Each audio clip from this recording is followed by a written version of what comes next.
Et je suis quand même un peu stupéfait. On a quand même le droit de dire que quand des gens défendent un gouvernement, qui est le gouvernement de M. Netanyahou, qui est accusé, je veux le dire quand même, de génocide.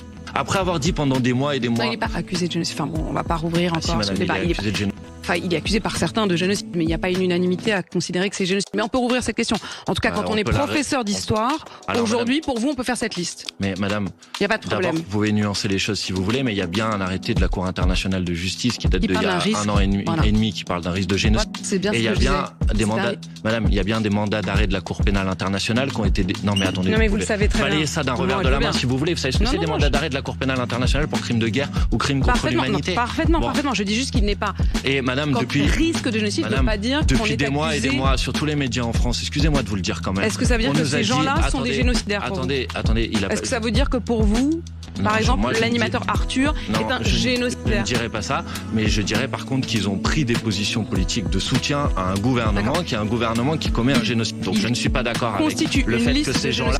Je ne suis pas d'accord avec ça. Je ne suis pas d'accord avec ça, puisque moi je ne considère pas que les gens qui soutiennent un gouvernement qui commet des crimes contre l'humanité le sont eux-mêmes responsables de ces crimes-là. Mais par contre, je pense qu'on a le droit de considérer que leurs positions sont des positions qui sont des positions extrêmement problématiques. D'ailleurs, je vais vous faire remarquer que pendant des mois et des mois, on nous a dit, à partir du moment où il y aura la libération des otages, la guerre s'arrêtera.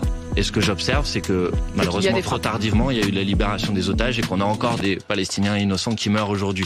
Et je trouve qu'on devrait davantage parler de ça plutôt que des tweets des uns et des autres sur les réseaux sociaux.